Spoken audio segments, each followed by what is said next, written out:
The ping command on routers seems simple, but there are a lot of nuances behind it. You should practice those, and you can do that with this ad hoc lab with 2 different scenarios. Let me set it up for you.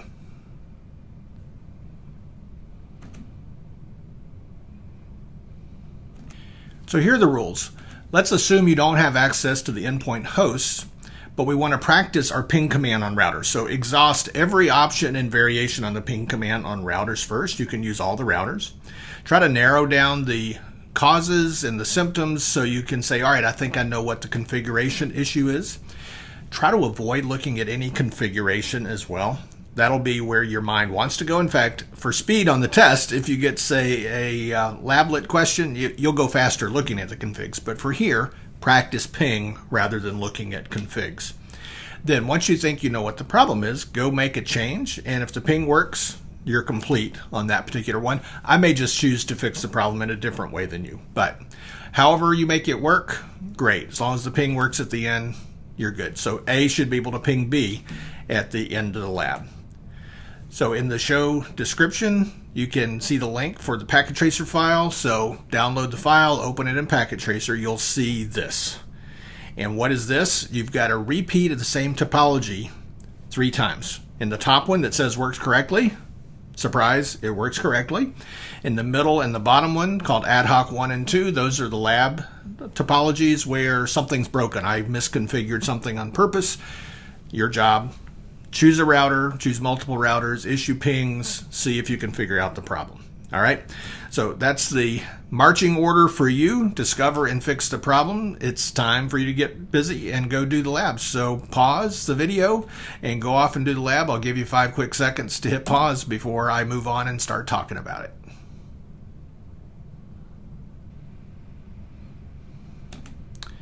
Just a few words now before I get into packet tracer and demonstrate a solution to the lab.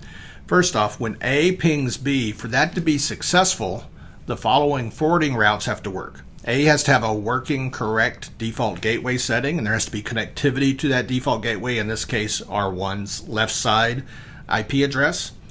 And then R1 needs a route that matches host B that works. R2 needs a route that matches host B that works. R3 needs a route, and all the underlying things like data link layer and physical layer technologies working in between there. So I show you that just to say for the forward route, when you're thinking about how to do ping commands on, say, router R1, how can you best mimic that and test those? So that's part of your job here. Then you've got to do the same for the reverse routes as well, by the way, although I don't have a slide for that here. Additionally, if you go over to router R3, just to compare 2 ping commands, you can do a standard ping from R3 of host B, and you can do an extended ping where you change the source interface or IP address. They're different.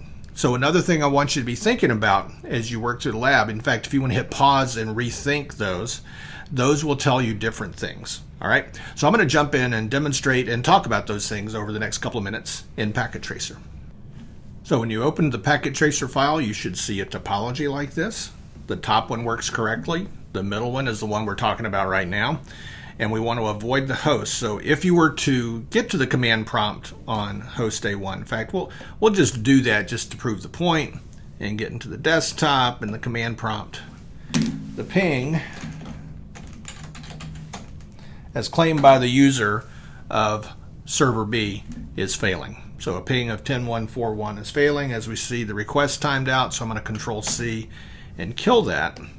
So we want to say, all right, we don't have access to that. We can't remote desktop to it right now because of this problem.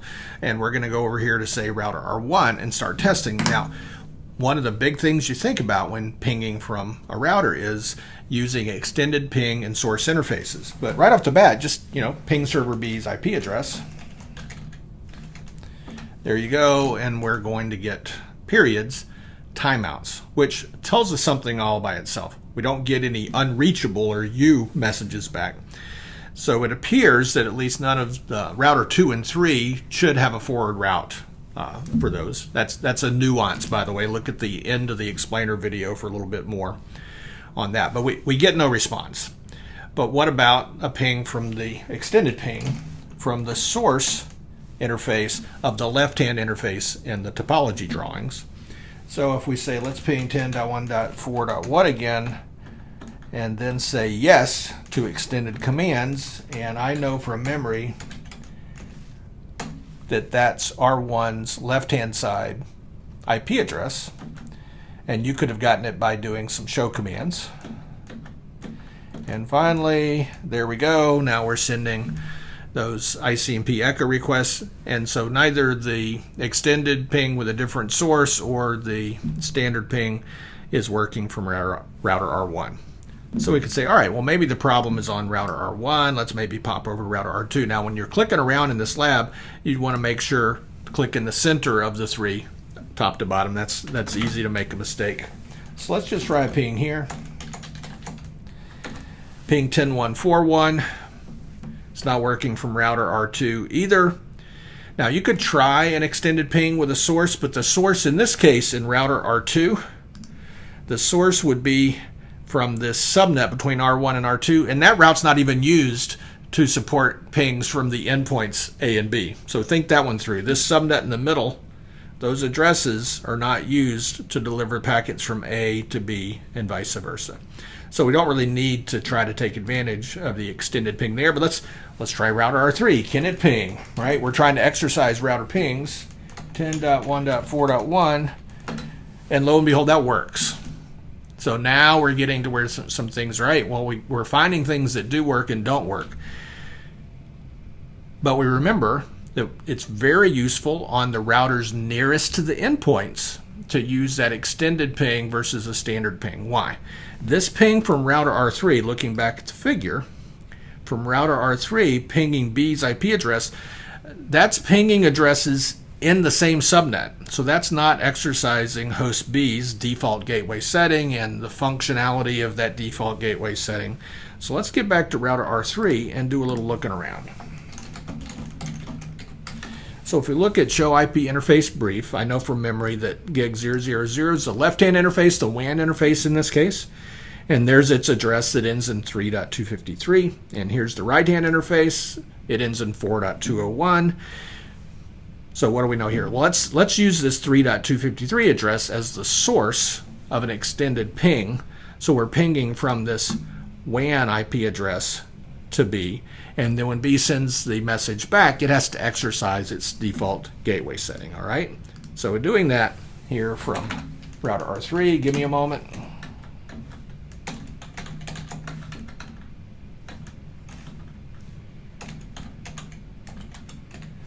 .1.3.253 that we just saw. There we go. So now this extended ping is timing out. So now we've used the ping command on routers to figure out that, hey, while there appears to be LAN connectivity between R3 and server B, there appears to be some issue with host B and its default gateway setting. All right. So what could possibly cause a default gateway issue? At this point, we just have to start checking some settings. So we're at router R3, so let's check those IP addresses again. Show IP interface brief.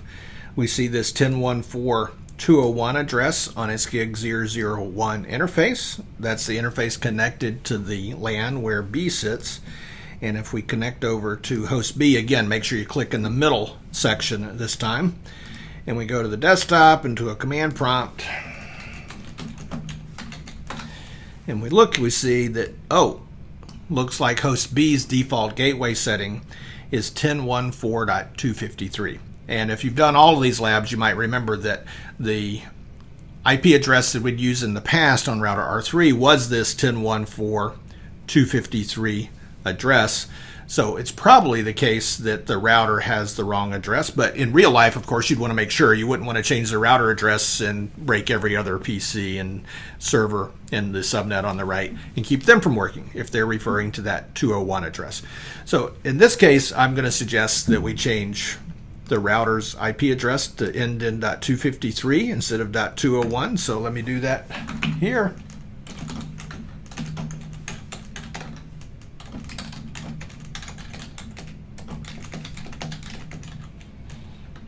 There we go. So we've changed that address.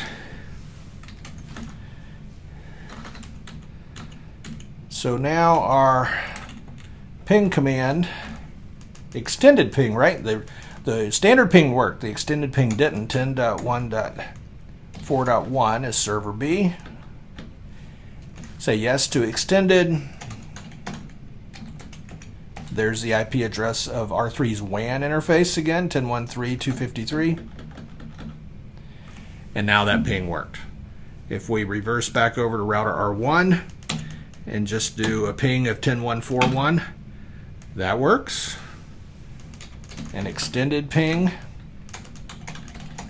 of 10.1.4.1 from its source interface of gigabit, let me try to spell it out this time, Ethernet 000. That's the one that most closely mimics what the endpoint host A could do, and that worked. Notice here, packet sent with source address 10.1.1.251. That's an address in host A's subnet. And then finally, just to wrap it up, it's a lab, right? We can access host A, so if we ping 10.1.4.1, it's working now.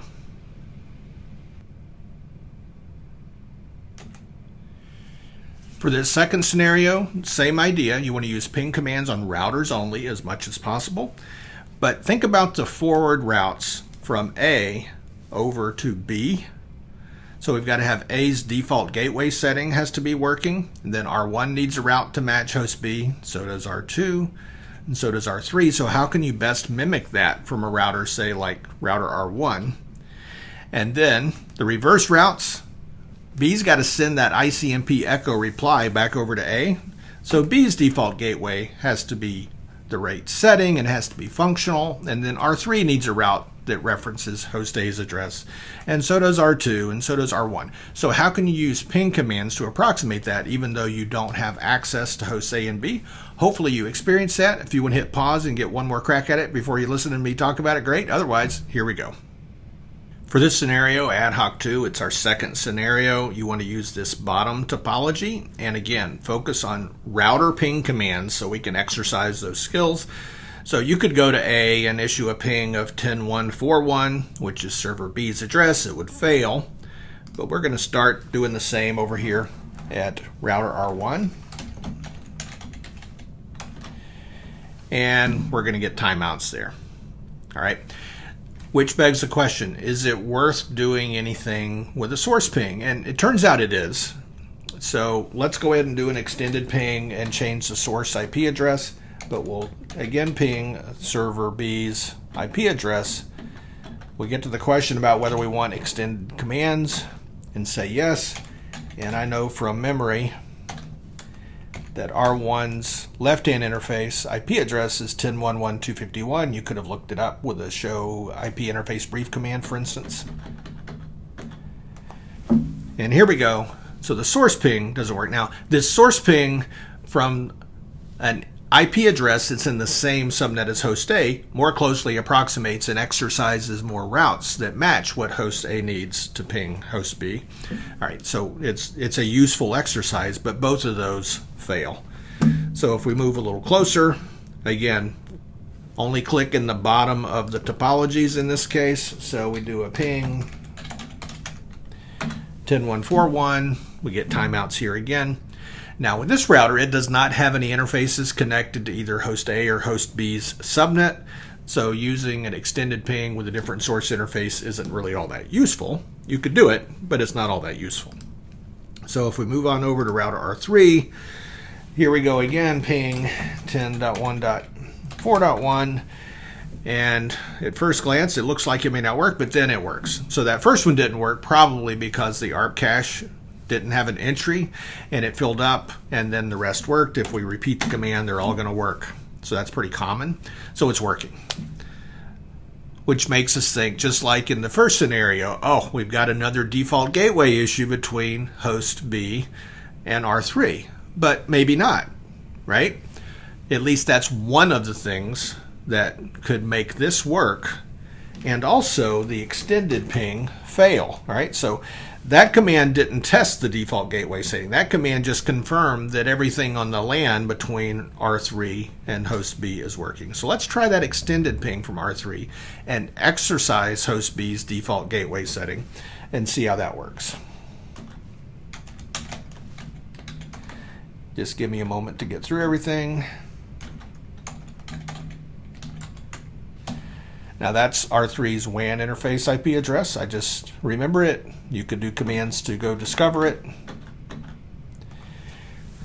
So this one doesn't work. So it might make you think, and it legitimately should make you think, all right, we've got another problem with server B's default gateway setting of some kind. But there's another branch of that logic. That ping can fail also because there's a problem on the WAN interface. That is the interface associated with that source IP address of 10.1.3.253 and how it's doing. So we'll go down that branch next.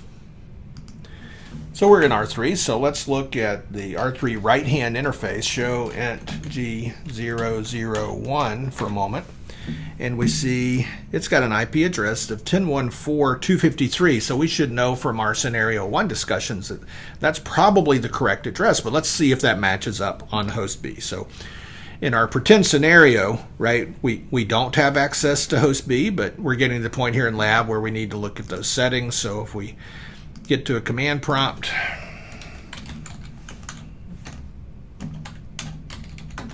and we look, it says, hey, my default gateway is indeed 10.1.4.253. In fact, can I even ping 10.1.4.253? And that works. All right.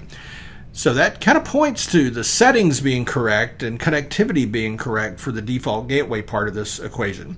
So the other thing that extended ping on router R3 would have uncovered is an issue with the WAN interface. So let's get back to R3 and do a show IP interface brief. And if we look at this LAN interface, it's in an up state. But if we look at the WAN interface, the gig 000 interface, it says up down. All right, so it's certainly not in an up state. So you can't send or receive packets on a router from an interface unless it's in an up state. So this one has failed far enough where a ping sourced from that IP address is going to fail. All right, so that's why the source ping didn't work from router R3. But why is the interface down? Well, it's up down here, which is honestly a little bit unusual, but you know, it's a WAN link. Let's maybe look at the other side of the link. So let's pop over to router R2. And we look at the two WAN links. Now, the convention is gig 000 is on the left side of the router, gig 001 is on the right in this topology. So we've got this gig 0001, or 2001. There's its IP address, but it says its state is administratively down and down. And in fact, I went into router R2 and shut down that WAN link connected over to router R3. So the link is down, and that's what's caused these problems. So now I've discovered the root cause. And to fix it, all you have to do is administratively enable that link. So let's do that right now.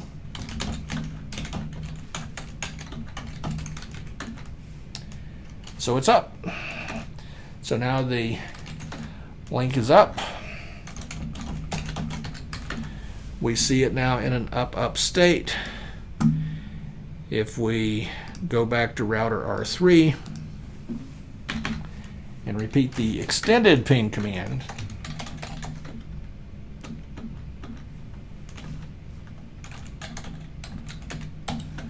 that had formerly failed, that works. If we go back to router R1 and repeat the ping 10.1.4.1 command after filling the ARP table in a few places, that's going to work, I think.